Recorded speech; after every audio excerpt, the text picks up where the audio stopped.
This is Undaunted.Life, a man's podcast. I'm your host, Kyle Thompson. Let's get into it.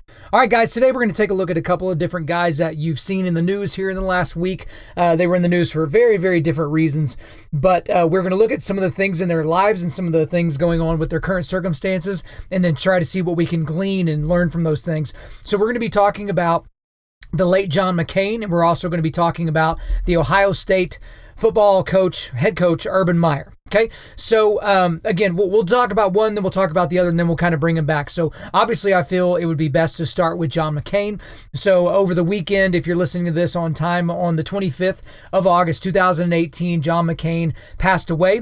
He was just 4 years shy of his 82nd birthday, and he passed away, unfortunately, because of brain cancer. So we had seen earlier in the week that he had foregone further treatment and that he was no longer going to be receiving any more treatment, and that he was basically okay with where he was going to be going. So I know that there are a lot of really good tributes out there right now for John McCain. I mean, literally just Google John McCain, and there's some really, really fantastic ones, even from places that you wouldn't assume he would get those. But I don't really want to do that here. I don't want to have like a big, long thing because I've seen it done so well by other people already. So I don't really want to reinvent the wheel. But for some of you, I either want to introduce John McCain to you. I mean, most of us know who he is, but reintroduce some very special things about this man's life. So this was a guy that was a Naval Academy grad in 1958, and then he went straight to Vietnam pretty much after he got out of the Naval Academy, not right after, but he went to fight at Vietnam. He was a pilot. He almost died a few times, but then he was shot down in Vietnam in 1967. And this is one of the things that he's most known for, is that he was a prisoner of war, and he was a prisoner of war for 6 years. So this was a guy that was tortured regularly during that time. Was tortured so that they would give up information on troop movement or how they were setting up or what the Americans were thinking. And a lot of the torture that John McCain suffered over the time that he was a POW in Vietnam, it resulted in him having some physical issues, and there were some handicaps that he had really for the remainder of his life. This is a guy that fought off, multiple crazy injuries from the beatings and torture that he took, dysentery, all kinds of crazy things. But, obviously we got him back, we got him home. And one of the things that he did, one of the first things that he did is he went into public life. He went into politics. So he was elected to the U.S. House of Representatives in 1982. And then just 5 years later, he was elected to the United States Senate in 1987, and that's where he served until his death just this year. So, and a lot of people remember him because he won the Republican nomination in 2008. He narrowly missed out on getting it over George W. Bush in 2000. They had a really heated back and forth, but George W. Bush eventually won that, and then of course was elected president twice in a row in 2000 and then 2004. But in 2008, we're talking about John McCain. He lost to Barack Obama. It wasn't exactly a close victory for Barack Obama. It was a fairly widespread victory.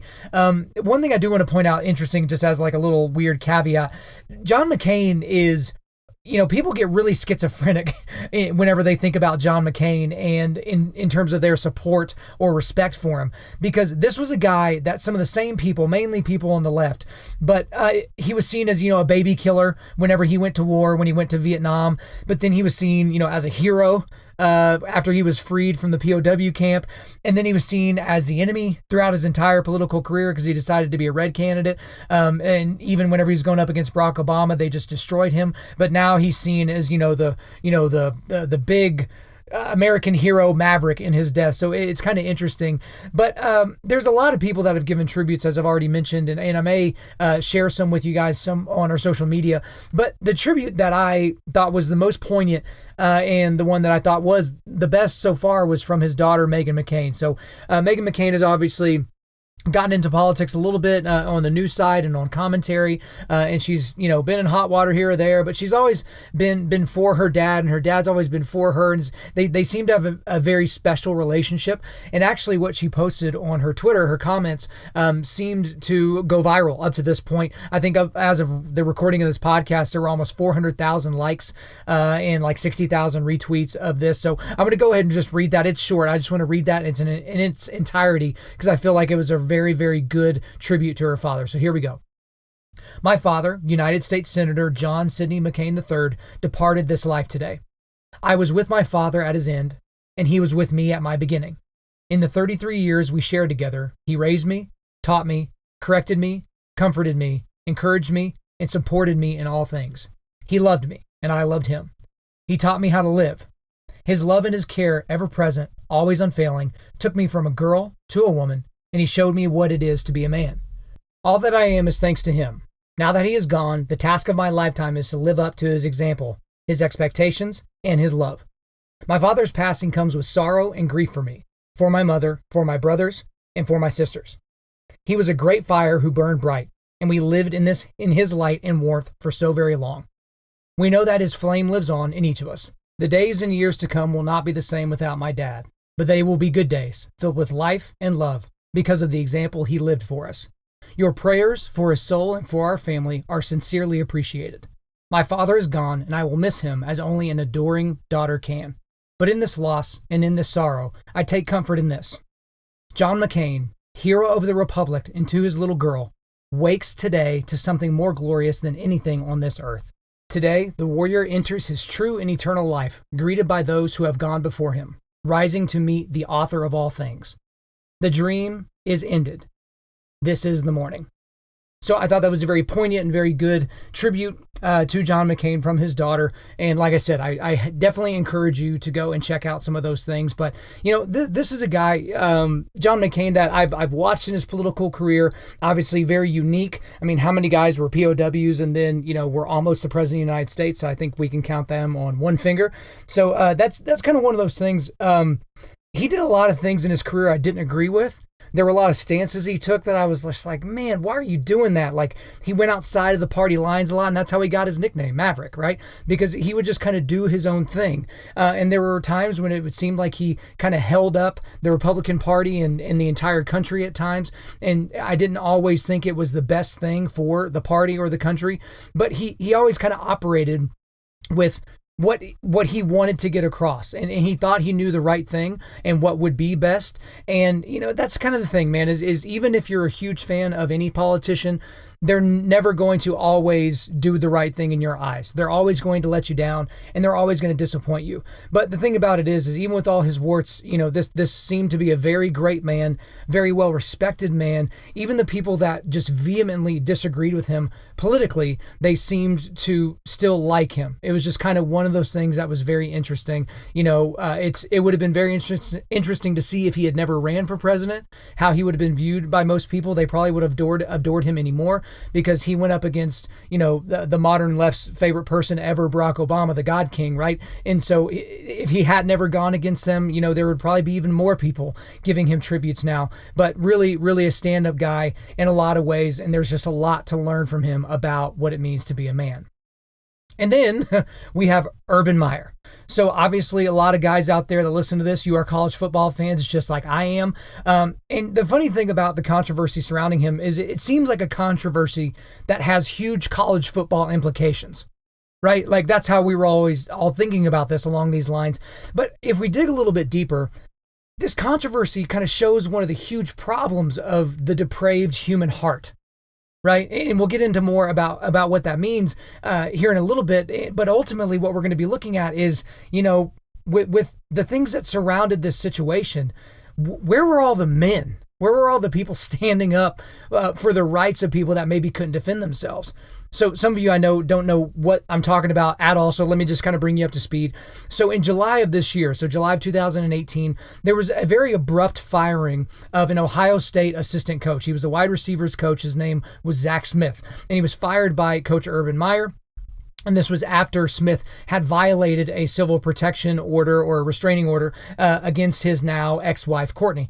And Smith is a guy that's been with Urban Meyer for a long time. I mean, he's been on Urban Meyer's staffs at the University of Florida and Ohio State for, I think it was 11 years or something like that. So this is a guy that, it was kind of seen as Urban Meyer's protege. So, I mean, he was making over $300,000 a year to be an assistant coach and director of recruiting. So very, very in tight with Urban Meyer. But the firing came on the heels of multiple domestic violence allegations against Smith. That was from 2009 to 2015.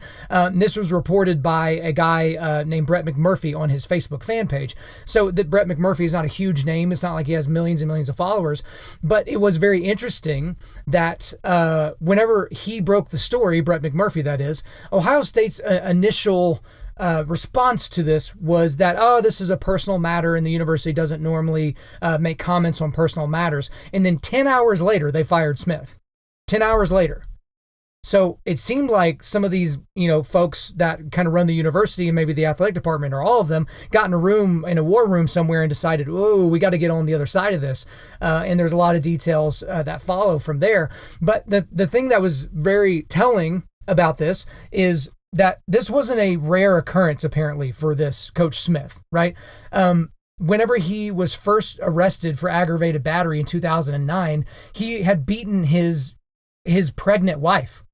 Courtney was pregnant at the time that he beat her.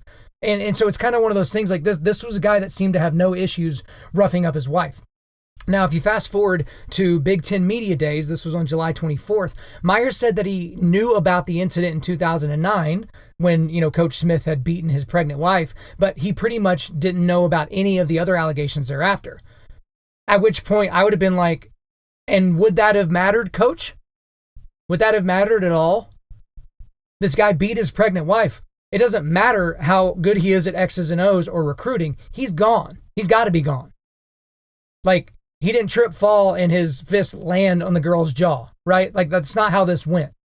But it was really interesting at the time, and you could just smell this from a mile away. Ohio State did their own investigation of the matter. Which, how in the world could that go poorly, right? We have an internal issue. Let's investigate it internally because we're certainly going to be able to do that. But we all know this, and everyone's going to pontificate about their opinions on this, whether you're anti-Ohio State or you're an Ohio State fan, and you make sure you say the Ohio State before you say their name every time. It doesn't matter where you're at on this. We know why they did the investigation themselves, because no matter what they found, they could control the narrative. They could control what was going to be said, and they can control what the punishment would be. So that's obviously why they did that.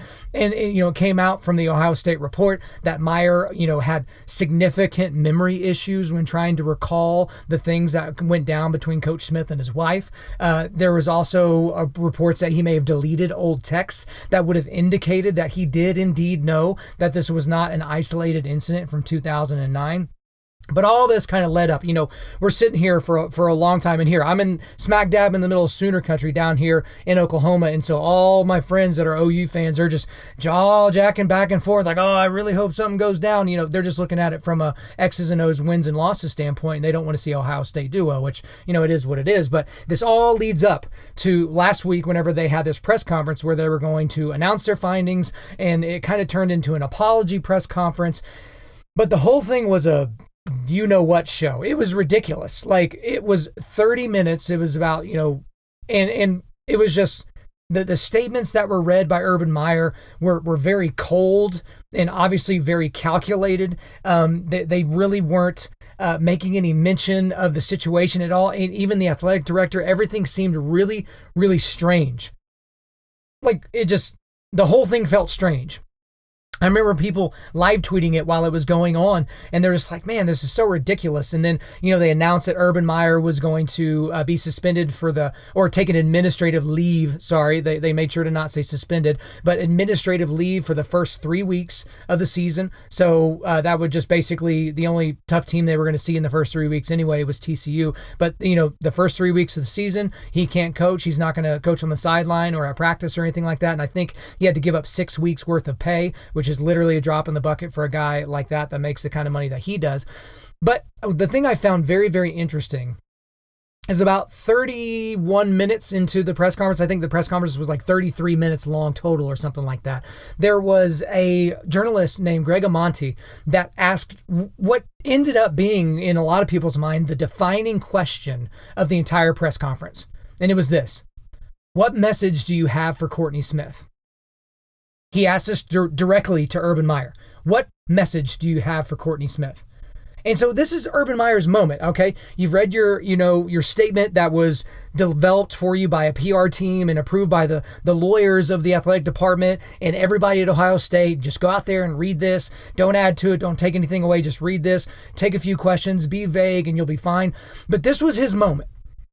This was his moment to own up a little bit to knowing that something was going on and that he could have done more, but that he didn't. This is how he responds to the question. I have a message for everyone involved in this. I'm sorry we're in this situation.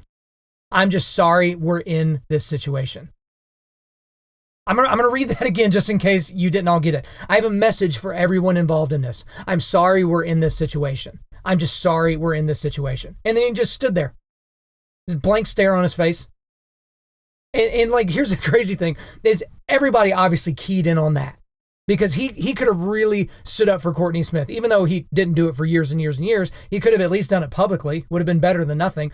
But it was only after overwhelming outrage that he wasn't planning to address Courtney Smith and, really his tone-deaf message to her. Did Urban Meyer apologize to Courtney directly? But he did it on Twitter 2 days later. So, I mean, it was all PR nonsense. And here's the thing, the fans they're not at fault in this situation, but they got, caught up in this. They caught up in it hook, line, and sinker for these guys. The fans gathered for public rallies to support Urban Meyer, and there was overwhelming support for Urban Meyer on social media from Buckeye Nation, and there were plenty of excuses to go around, like, how could he have known? Is it his job to know all the details of all of his coaches? Is his job to do this or do that? And my response is pretty easy to that. Well, yeah, kinda. Like, he can't know everything there is to know about these coaches, but it was pretty clear that he did know that one of his coaches was beating his wife. Like, what are you talking about, fans? But here's the thing, is kind of what we learned out of this whole thing with Urban Meyer. One of the things that I feel like we all learned, again, is that domestic violence still isn't that big a deal to most people. I mean, it's just not. I mean, if this guy can beat his pregnant wife and not be fired, like, what would he have been fired for? Like, just think about that. Like, child abuse? I mean, look at last week's episode. Would Urban Meyer have been, just a younger version of Joe Paterno? Would he have protected this guy if he was molesting children, raping children? Would he have done that? Like, I mean, we don't know. But, I mean, domestic violence just isn't that big a deal, apparently. Well, he didn't kill the baby that was in the womb, right? Oh, he didn't beat her up where she had to go to the hospital, as if any of that stuff matters, like, in order to make it worse or better, you know what I mean? And another thing I feel like we learned is, basically, if all else fails, guys, just misremember. Just have issues with your memory. This seems to be a growing excuse that a lot of so-called men are using when they get into trouble or get into issues is, oh man, I don't quite remember that. I don't really recall. I wish I knew, but I just, dadgummit, when I'm sitting here thinking about it, I just can't really recall. It's just that over and over and over. But here's the main overarching issue of the Urban Meyer situation, and this is as clear as day. Winning is everything. It is everything. And I'm not saying anything that a billion people haven't already said before me. But guys, Ohio State was 12-2.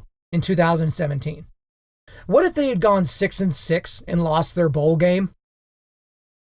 Would Urban Meyer have been, let go completely? Probably.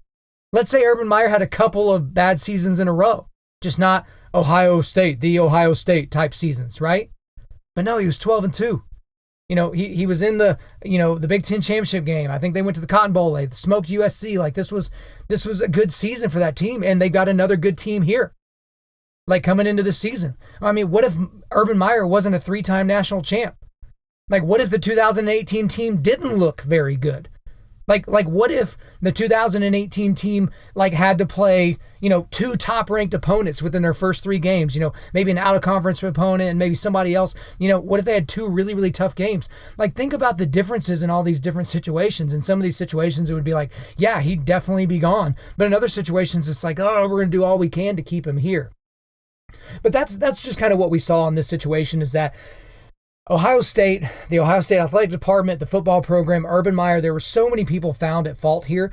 And I have to put the blame on Urban Meyer here because it was pretty apparent from the evidence that we saw that he did know.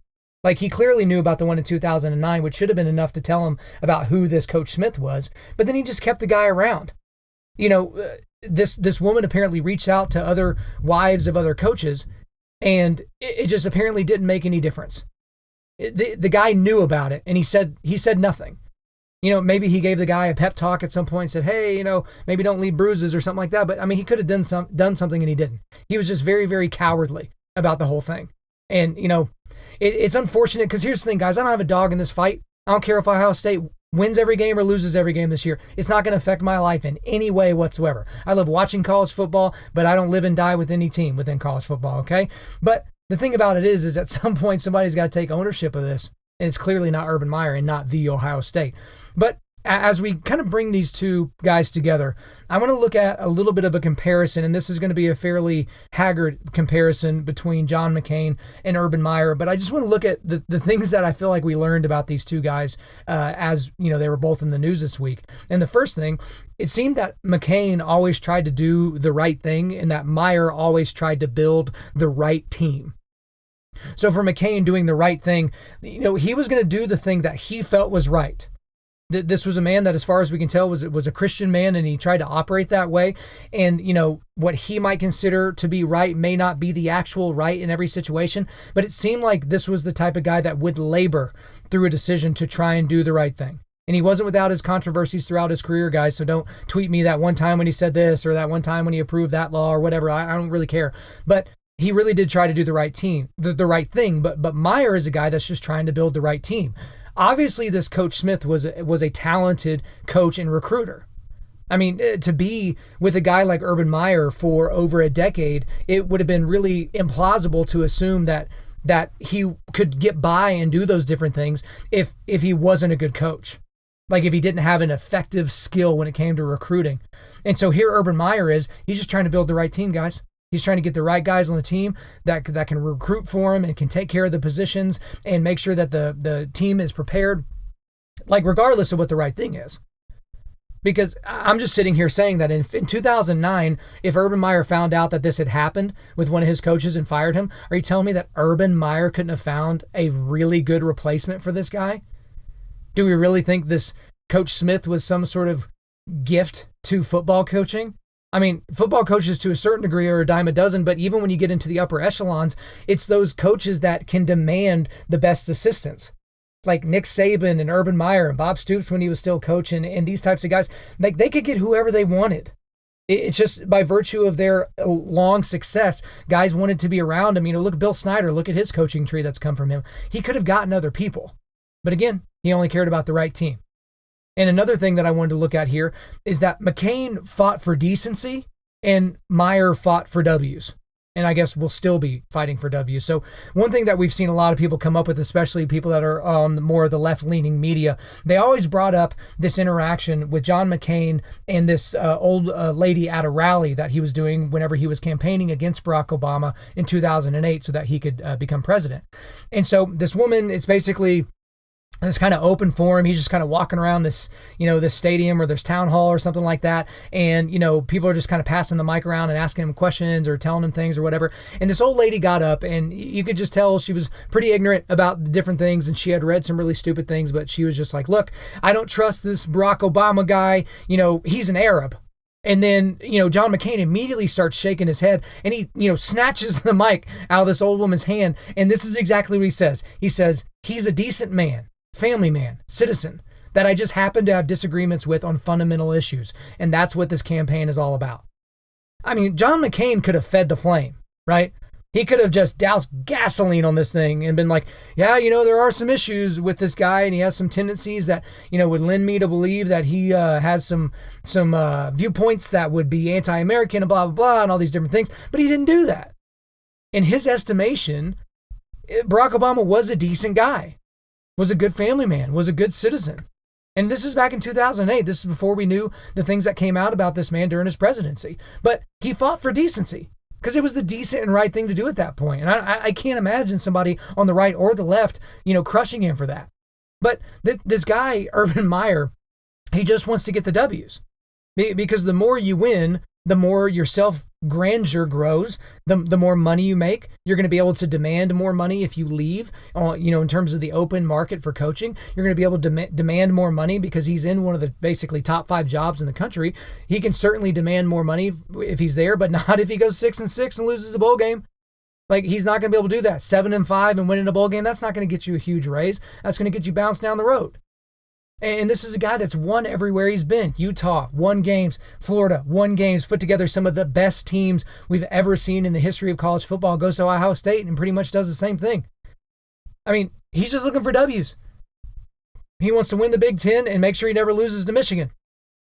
That's all this guy's there for. And that's what he's fighting for. And you see this come out when you see a guy just blatantly lie to people at press conferences and different things like that. It's just like, dude, I mean, you're not fooling anybody. You're here for the W's. And the last thing I want to talk about here is McCain was a maverick and Meyer was a coward. I mean, that's pretty easy, guys. I mean, John McCain, as we talked about a little bit earlier, he was going to go his own way, even if it bucked party lines and, talking points and those types of things. And that's what he was going to do. He was going to try and do the right thing. And if he had to be the one guy sitting out there by himself, he would do it. I remember hearing about him. This was early in the Republican primaries for president in 2008. McCain was done. Like, he was dead in the water. Like, there was just no chance that he was going to win the nomination. And I remember hearing a story about him being in an airport. And it's pretty much he just needs to announce that he's going to be stopping his campaign, and that would have been it.